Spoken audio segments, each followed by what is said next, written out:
All right, I'd like to welcome everybody out to the webinar. Today is the 5th of May. Happy Cinco de Mayo, everybody. And we're excited. We had a little bit of a change in the topic this week. The topic that we were going to have was shaping your business now to be sold later. And I may cover a little bit about that at the end of this. But I had to slip out of town this week to get to do some meetings in Boise and was not able to get fully prepared for that one. So I contacted one of our tenants here at the Idaho Innovation Center and asked him if he'd do a presentation on key performance indicators. And we're excited to have Chad Winward.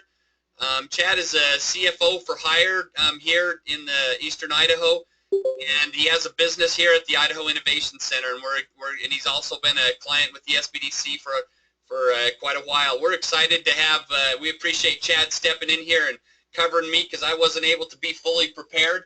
I'm excited for this topic. This is a topic that every business owner and manager needs to hear. So we're excited to have him. And with that brief and underdeserved a brief exclamation, Chad, I will hand over to you. Thanks, Brian. Welcome, everybody. I hope this 30 minutes or so that we have together is useful to you. We'll talk about key performance indicators today. And as Brian said, this is something that every business can benefit from, whether you're a small business that's just starting or whether you've been around for a long time and are working in a market that you've saturated and you're just trying to maximize. By way of background, I'm a CPA and a CMA. A CPA designation is an accounting designation that most everybody knows about, a certified public accountant. A CMA is something that most people have not heard of. It's a certified management accountant. And my specialty really focuses on the management side of accounting. And management accounting really is about measuring the things that you need to measure in order to make decisions in your business and to manage your business effectively. Much of the accounting that we do in business is to measure things that the IRS is interested in us measuring. You know, it's interesting as we look at financial statements, almost every financial statement has a category for meals, and many of us really don't care. Many of us would track meals as just part of travel, but because the IRS tells us that we have to deduct meals differently than we do other expenses, then almost every small business financial statement that exists has this meals category. And so much of what we do, we end up doing for other people. We do it for the banker or for the IRS just to comply with regulations.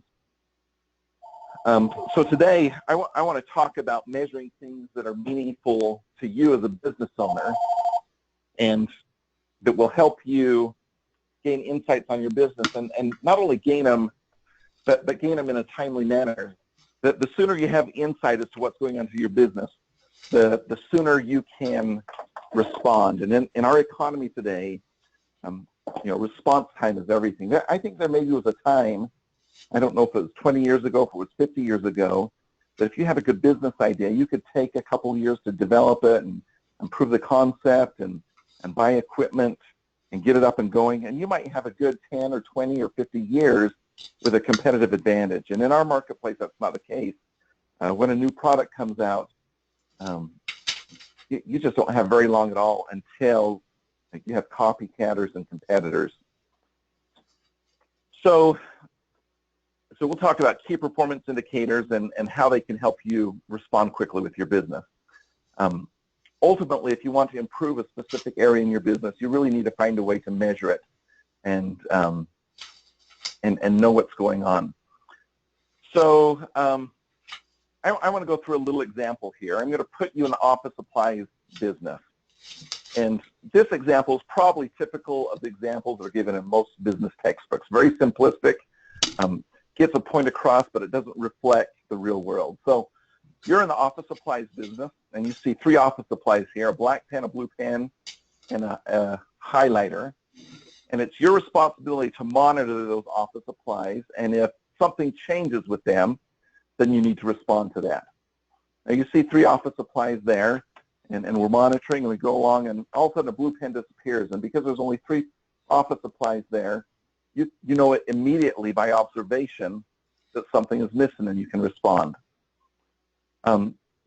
This may be indicative of how a business is when it first starts. When you first start, you have a handful of customers. You may have a handful of services. You may not have very many employees. Because there's not a lot going on, and because you as a business owner are involved in almost everything that happens in your business, you know what's going on just by observation. And when something changes, you know immediately. You don't need to go to a metric. You don't need to go to a report. By observation, you see it happen real time as soon as something changes in your business, and you can respond. But what happens is as your business grows, it becomes more complex. So your office supplies business here has grown, and you now have about 20 office supplies here that you're in charge of.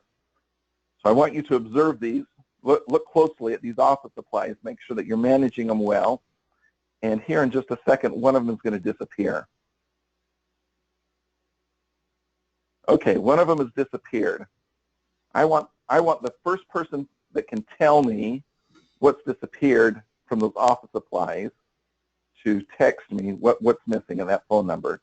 And the first person that texts me with the right answer is going to get a copy of this book by Jay Abraham, Getting Everything You Can Out of All You've Got, which is a great resource for helping you know how to grow your business. So I'm going to give you just a few seconds, see if anyone notices and can tell me what's missing. I don't have any texted yet. Maybe I'm letting you think about it and notice. Then I'll make some commentary on this. This is what happens with a business that's a little bit more complex. Is you get more moving pieces, and pretty soon there's enough moving pieces that you can't observe everything, or you can't absorb everything that's going on just by observation. Okay, I'm going to go to the next slide here. I've got two different slides here, side by side. The one on the right is the image where something is missing. The one on the left is the original image. You'll notice that now they're in a different order, and that happens with business too. Things don't just stay in a tidy order. Things get muddled around, and we have distractions. So now, but at least now we have a report that we can look at, compare, and see. So I'm waiting for the first text to come in that can tell me what's missing in the picture on the right that's not on the picture on the left. Could this be a trick question here? It's not a trick question. Dang it. Oh, no, there it is.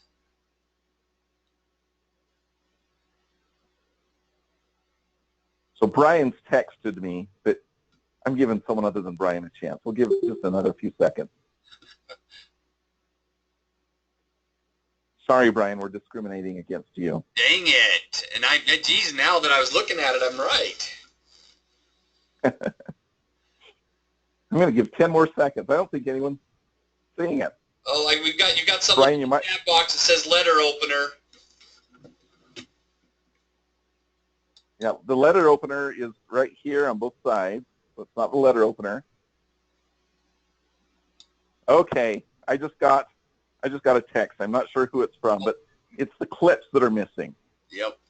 Now that I circle that, we can see that very, very clearly. And again, when we had a before and after, that was fairly, we could at least look at that, and in a 60-second time frame, we can see that something has changed.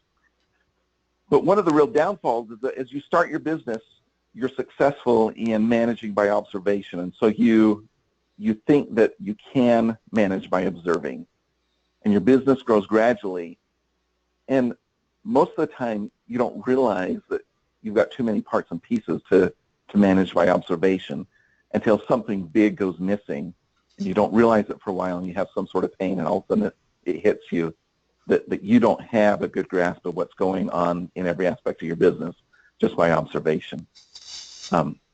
So that's where key performance indicators come into play, and it's why it's important to implement them even when you're small, is because you'll grow gradually, and there'll be a day that comes that you'll be surprised at what you don't know about your business. So I meet with clients fairly regularly, and we primarily look over financial information, and it's amazing to me how often I sit down and say, how's business? And someone will say, oh, it's great. We're really, really, really busy. I'll say, okay, let's sit down and let's look at the numbers. And we pull up the numbers and look at something as simple as revenue numbers. And we look and revenue is down. I once had an experience where revenue was down like 30% over the prior year. And the individual that I was meeting with thought that they were up. They thought that their business was doing phenomenal. And so it's important to have these metrics and have some quantitative information as to what's really going on. So there are several different types of key performance indicators. We've got financial key performance indicators, non-financial key performance indicators. We've got leading indicators and lagging indicators. And I'll talk about each of these just briefly. So financial indicators are pretty typical. I mean, they're pretty normal. But often, we may look at an income statement. We may see sales, and we may see all of the categories of expenses. And what you see here on the left is probably a simplistic financial statement. And as you look at this, you can look at it and you can absorb it. I've seen financial statements out of QuickBooks that are 2 and 3 and 4 pages long, and those become very difficult to digest. But with financial key performance indicators, if you can summarize and if you can simplify, it makes it much, much easier to digest. So this is the same information in 2 different formats. On the left, we have the detail. On the right, we have the summary. And with that summary information on the right, we can very quickly compare. We can look at personnel expense. If personnel expenses changed from the last month or the last quarter, then we can go back and look at the detail. And summarizing and making those key performance indicators key as opposed to trying to catch every little bit of detail makes those financial indicators much easier to absorb and understand. Non-financial key performance indicators are often overlooked. Lead times, labor efficiency, customer satisfaction, percent of repeat customers, sales contracts, customers visits, new customers. These are examples of non-financial key performance indicators that have a very strong impact on your business. And we're very interested in what your expenses are. We're very interested in what your revenue is. But many times these other things that are going on have a greater impact on revenue or a greater impact on profitability even than the financial things that we review. So it's important as you think about your indicators that you not only look at the financial side of things, but look at the non-financial side of things. The other thing about financial indicators is that they're often lagging. When we look at revenue, we're looking at revenue for last month or the last quarter. Profitability is the same thing, percent on-time shipping. These are telling us what has happened after the fact. And it does not mean that they're not valuable, but they're just not as timely, and we don't have the ability to react as quickly. By the time we see that last quarter's revenue was down, if looking at revenue numbers is the first time we know that, then we've lost 3 months of opportunity to act. So most of the time, those non-financial indicators are more of a indication. They're more of a leading indicator, and they tell you maybe on a more timely basis what's going on with your business. Revenue, we recognize revenue when we've actually performed the work. If we looked at our backlog or our sales contracts that we have in hand, that gives us an indication of what revenue is going to be over the coming weeks or months, and so it's a leading indicator. If we look at how efficient our labor is on a day-to-day basis, that's going to tell us what our cost of goods sold is for the coming month, and so on and so forth. And I won't read these all off, but you can see how it's important to get some of these leading indicators in your mix of measures that you look at for your business.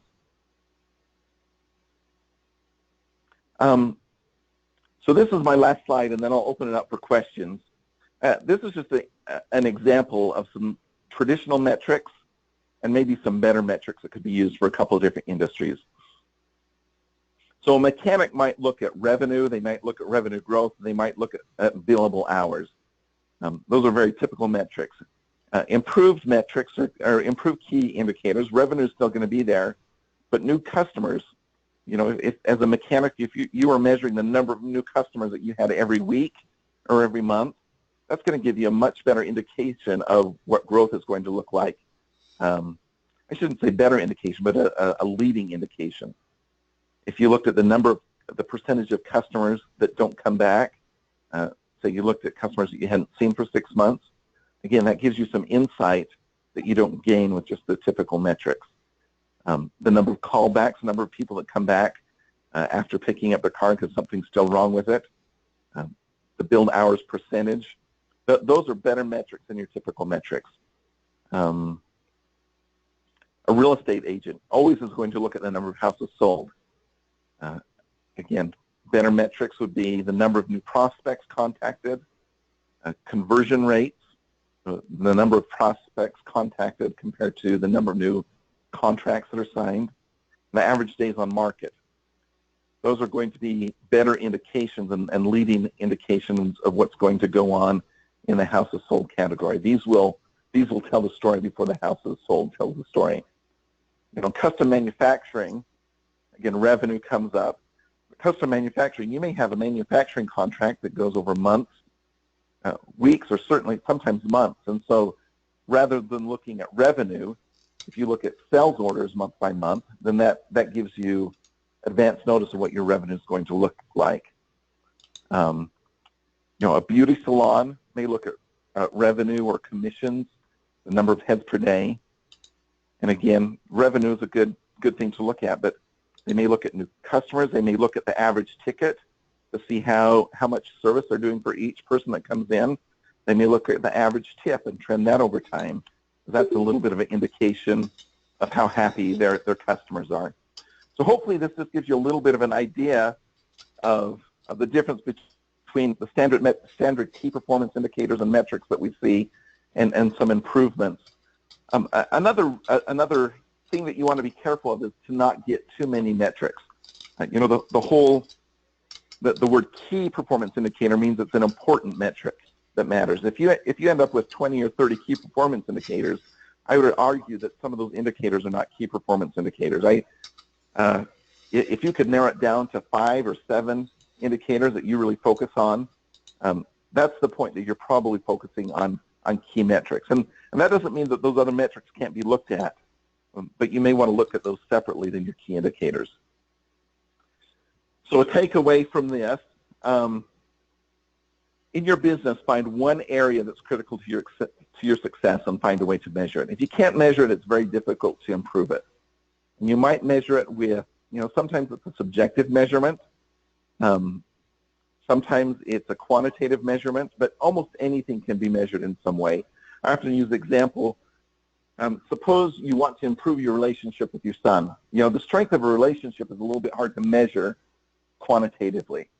But maybe with that relationship, you sit down and you say, okay, I'm going to measure this. I can't really measure, you know, the strength of love between son and father or father and son. I can't really measure how well he listens to me or how well I listen to him. But I could get a calendar and I can sit down and at the end of every day, I can put an X on the calendar every day that I feel like I've had a meaningful interaction with that son. And if I don't have a meaningful interaction with my son, then I can leave it blank. Now I can, on a weekly basis, I can look and I have some sort of a measurement to tell how well I'm doing at having meaningful interactions with my son. Now that's not quantitative, it's subjective, but it's much, much better than me getting to the end of the week or the end of the month and saying, so are things getting better with my son or are they about the same? So find one area in your business, whether it's easy to measure or hard to measure, that makes a big difference to the success of your business, and find a way to measure it. If you find an area that you're not sure how to measure, feel free to contact me. I'd be glad to brainstorm with you and help you come up with ways to measure it. I'll open the floor to any questions. Anyone have any questions on these things or how it might apply to their business?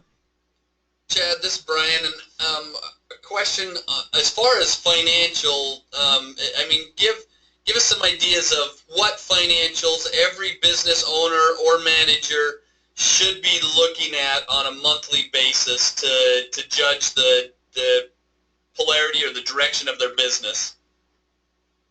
Okay, I'll tell you what sometimes is done that is not adequate, and then I'll tell you what really should happen. So I see many small businesses who look at their balance in their bank account, and that's their indicator of how well their business is doing. Mm-hmm. Or other small businesses that may look at their financial numbers once a year when they get their taxes done. That's not sufficient, and it's also deceptive because when we file taxes, we really want that income to show as low as possible, and the IRS lets us claim things as expenses that aren't really expenses, and there are some expenses that are true expenses that the IRS doesn't let us claim. So that's insufficient. So everyone really ought to look at a profit and loss statement at least every month. They ought to look at a balance sheet statement at least every month, and particularly on the profit and loss, you ought to be tracking revenue, you ought to be tracking your gross margin, and you ought to be tracking your net margin. And then depending on the business, there may be some other financial things that are important. But if you're going more than a month without looking at those financial statements, then you're missing out. There are things happening in your business that you're not aware of and that you can't respond to. And along with that, just because you have QuickBooks and QuickBooks will print a profit and loss statement, that does not necessarily mean that that profit and loss statement is accurate. So it's important to understand some of the principles of accounting. This is beyond what we were talking about today, but there's a difference between cash accounting and accrual accounting. It's important that things get entered accurately. Sometimes an expense may not get entered until it's paid, and it may not get paid until it's 60 days later or something like that. And those things can really distort the financial statements that you're looking at. So profit and loss monthly, but not just profit and loss, an accurate profit and loss, along with gross profit, net profit, and a balance sheet. Very good. That was my next question, was on cash versus accrual basis. So what is the most standard form for businesses to use? So a small business that is just starting out almost always is cash basis. And I would say for a startup business that I'll just say maybe under a couple of $100,000 in revenue a year, cash basis is probably okay. Once you start to get a little bit more complex, and this is just rough, but over a couple of $100,000 in revenue a year, if you're not doing accrual accounting, then you're probably, your financial statements are probably distorted. Okay. Good. Any other questions out there, Mr. Brady? Sonia, anybody else? Put them in the chat box if you don't have a microphone, or voice them out there. Anybody else?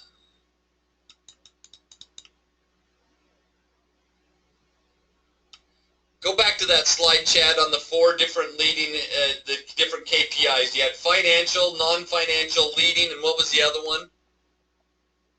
Leading and lagging. Lagging.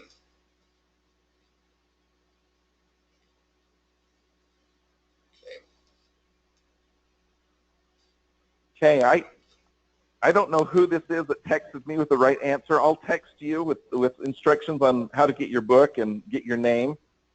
And somewhere I had my cell number on here. Oh, there it is. There's my cell number. If any of you have questions, you're welcome to give me a call. Someone here has asked how much my services are. I'm glad to meet with any business owner and just brainstorm for an hour and get to know you and your business. And I don't charge anything for that. I just do it because I think every small business owner sometimes needs an outside viewpoint.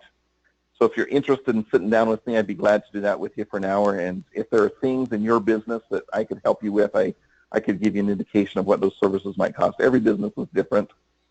So if that's something that's interesting to you, feel free to give me a text, and we can set up a time to ask, or a time to sit down and meet and talk about those things.